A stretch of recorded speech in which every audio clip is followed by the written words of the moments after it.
Ni hao. Today, I'll be telling you what cars are truly modern classics. Before we start, I just want to quickly say that everything in this video is a complete fact and cannot be argued with. And if you disagree, you're wrong, your taste is bad, and you stink.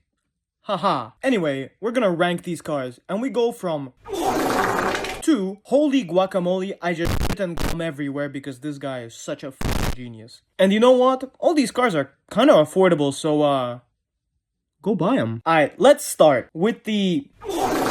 To be fair, even in tier, it is still a classic. We have the Porsche 911 997.1 and .2. Both of these are incredibly good looking cars, but to be fair, that's because 911s have looked the exact same for 70 years. But what makes these two truly timeless cars is that they're in the perfect Goldilocks zone between the modern 911s and the classics. And I'll tell you why. It's better than the 991 because it's still a driver's car. No electric power steering, it's lighter and smaller, and the reason why it's better than the 996 911 is because of round headlights.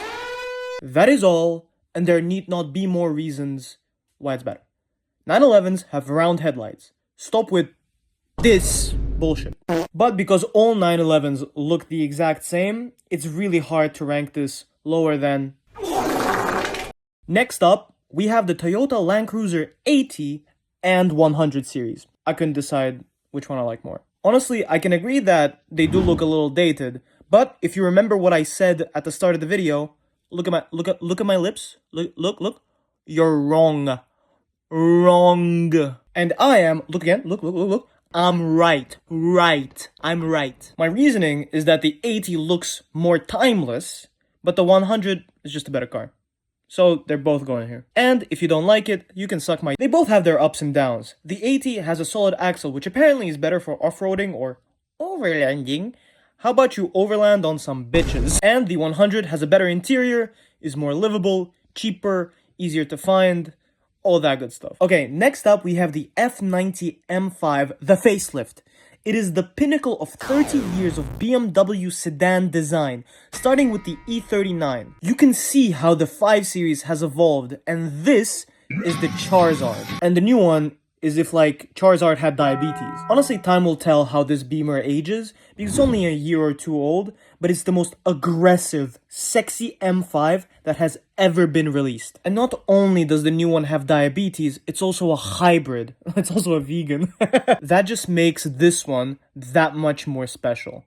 I really don't have much more to say. It's going right here, and it's in its rightful spot. The next car on the list is the AMG GT. Now, the shape of this car is classic. And it has been classic and will always be classic. Starting with the Gullwing, followed by the SLS, and culminating with this. One can argue that those are more beautiful and more timeless, but with the release of the new GT, I cannot fathom how this one is not the correct choice for being a modern classic. If you're thinking of buying an AMG GT, you've got to go with the old one, especially knowing of how good of a deal it is. In America, it's really good. And even in Europe, it's alright. How I envy you Yanks and your used car prices. Alas, we keep moving to the top 3. We have the W222 S-Class. Look at her. You just know this is a princess. Well-raised, well-educated, elegant.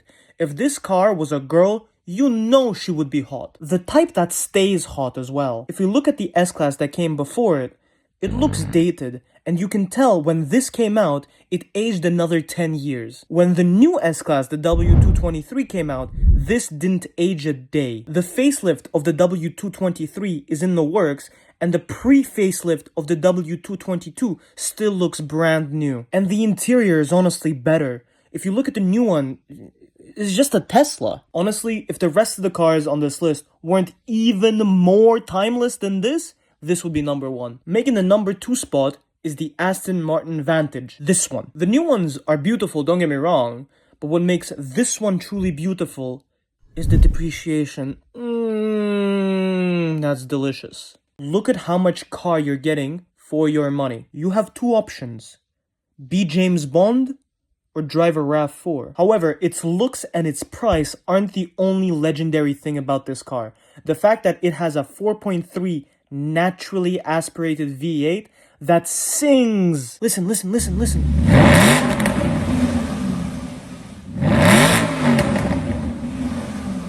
I told you would shit and come everywhere. Honorable mentions the G-Wagon and the Defender. Yeah, the G-Wagon has a bit of a Porsche effect thing going on where it doesn't change its looks, but it looks old. It looks like an old boxy piece of shit. Not only that, if you have car autism like me, the previous gen of the G-Wagon looks dated. It's so obvious. If you show me the previous gen of the G-Wagon and the new one, it's so obvious which one is from the early 2000s and which one's new. But then again, that's just my autism, and that's why it's just an honorable mention. And finally, we have the numero uno, the number one spot, the GOAT, the undisputed, the very obvious I was gonna pick this one, the Ferrari 458. It's stunning. Honestly, it's on the same level of beauty as classic Ferraris, except this one is giga fast. It's beautiful and you can actually drive this one. The reason why it's number one is not only because it's a true work of art,